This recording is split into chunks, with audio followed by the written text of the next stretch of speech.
Well, welcome back to the Dare to Be Great, Dare to Be You podcast. My name is Shawn Langwell, and I am your host. And we are making our way through a book that I wrote in 2023 called Today's the Day. See if we can get that there. Today is the day. Is today the day? It's inspiration, encouragement, and wisdom to overcome mental blocks and live a happier, more productive, and fulfilling life one day at a time. And we're going to go ahead and just jump right in. We'll read probably 3 or 4 chapters today, starting with Say Goodbye to Guilt and Shame. Guilt is doing things you know you will likely cause pain because they are either unhealthy, unsafe, or flat out foolish. Shame is what you feel either after doing something you feel guilty about or absorbing some familial, relational, moral, ethical, or pseudo-righteous ideal of what you should or should not feel about choices and decisions you have made. Neither are healthy. So how do we say goodbye to them? That's a deep question that cannot be fully explored in this small space.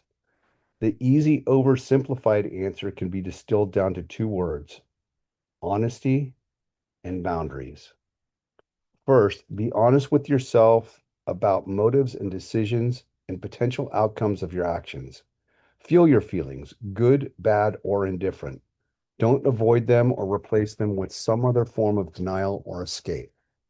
If you do, it will most likely cause a negative downward spiral of more guilt, self-loathing, and shame. Avoidance is a form of fear, and denial is being dishonest with yourself. If you're going to avoid anything, avoid denial and dishonesty in any behavior that causes shame or guilt. If you want to break free of your propensity to feel guilty or ashamed, try being honest with yourself and others. That will likely alleviate 80 to 90% of the guilt and shame you currently experience when actively participating in your own self-sabotage. Second, set clear and healthy boundaries. This is deeply effective and requires not only honesty, but the full breadth and depth of every tool in your emotional intelligence toolbox. For example, establishing boundaries requires knowing what is and is not okay. Knowing your triggers and being able to articulate them to others in a way that is affirming and not combative. It is valuing and honoring yourself to not be a people pleaser or yes man or woman, to meet a set of standards that others expect of you. It is expressing compassion and empathy for others without trying to fix them, judge them, or blame them for your own feelings. Simply put, the secret to overcoming guilt and shame is found by fully embracing, understanding, and practicing the principles found in the Serenity Prayer. God, grant me the serenity to accept the things I cannot change, the courage to change the things I can, and the wisdom to know the difference. The next chapter: no longer controlled by fear, doubt, or insecurity. First off, can we agree that fear, doubt, and insecurity will never completely vanish? Much like invasive crabgrass, regardless of the methods and strategies we practice or our deep desire to eliminate them, they are here to stay. Well, that's not very encouraging, you may say. Yeah, you're right. Trust me, I made the mistake of seeding my front yard with Bermuda grass when I bought this house 30 plus years ago. My motives were practical. I wanted a lawn that could withstand periods of drought and that would be durable. What I failed to realize is how insidious and invasive crabgrass can be. Like fear, it chokes the life out of every tomato plant or lavender bush we plant in the front yard. Despite countless attempts to sheet mulch or cut back the roots to a manageable safe distance, inevitably the water-seeking rhizomes crawl beneath the topsoil and strangle the roots of our other plants, literally choking them to death. So we are now faced with more decisions. Continue to seek new ways to remove or control the crabgrass or live with it. This season, we are not fighting it. Next year, we will plant tomatoes and flowers in stainless steel containers. The crabgrass can be managed, cut away from the edges, and not allowed to climb the walls of the stainless containers to infiltrate the thriving roots of healthy plants. And so it is with fear, doubt, and insecurity. They will always be there. We need to protect ourselves from their stranglehold on our dreams and aspirations.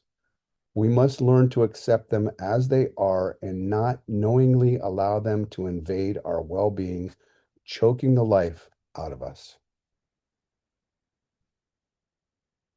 I am not an imposter.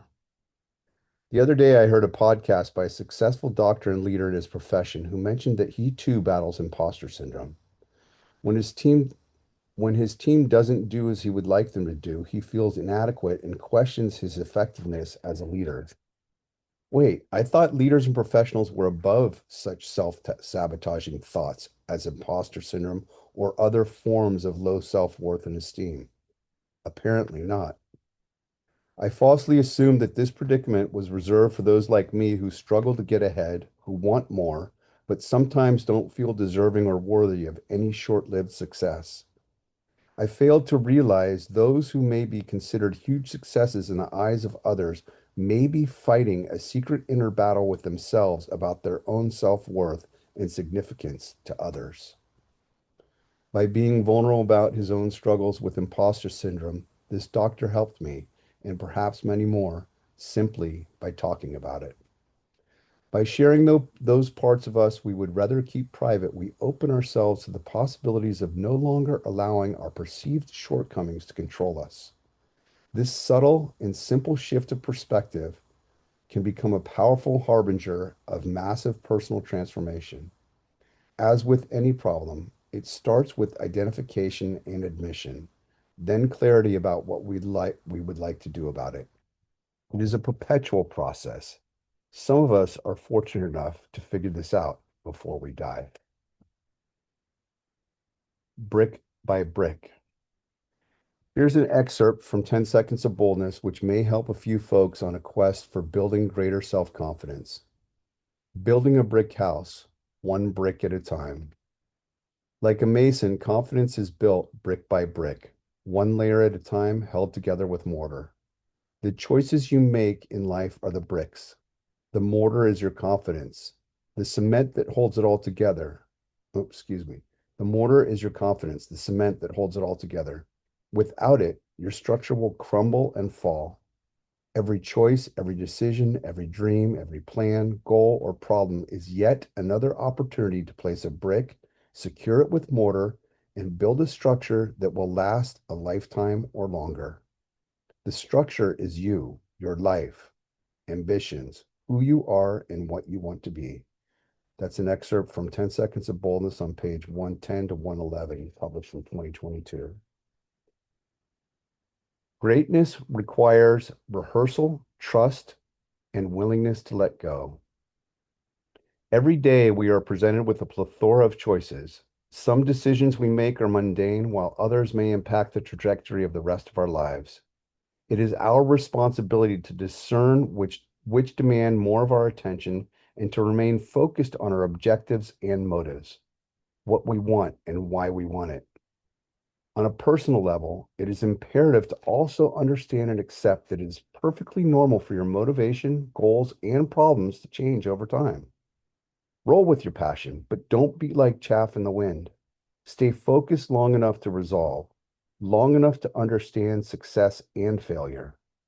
Remember what it feels like to win again and again, especially after overcoming many obstacles. This iterative process will help you develop the habits of perpetual self-evaluation and assessment as you continue to keep asking yourself, why and what drives me? Again, with practice, you will become more courageous, confident, and decisive to take the next step forward. As you do, practice the art of letting go. Do the work and let go of your attachment to the outcome. This is a major obstacle for most of us. Many of us suffer from the illusion of control. We like to think that if we do X, then we will have the result Y. While that may be true in some instances, for most everyday decisions, we are not that powerful. There are too many variables at play which are beyond our control. There are subtle yet dramatic differences between effort, influence, and control. Our experience and intellect can help us make better decisions, and our charm and leadership can help us influence others, but neither yield the power of a magic wand to create things exactly as we think we want. We cannot control people, places, or things. The sooner we accept this fact and focus on what we can control, our thoughts, attitudes, and behavior, and let go of the results, especially as leaders, the sooner we will find success. We will find success in the process, not outcome. And as we continue to take risks, practice, and improve, we will begin to trust ourselves and others more. For those on a quest for continuous personal growth, self-improvement, or greatness, we know that our best is enough. Eventually, we will not only accept this truth, but may also soon master the art of doing the work and letting go of the results. When we do, our whole world will feel easy and light. This has been Dare to Be Great, Dare to Be You. My name is Shawn Langwell, and I'm your host, and we're making our way through Today's the Day. Until next time.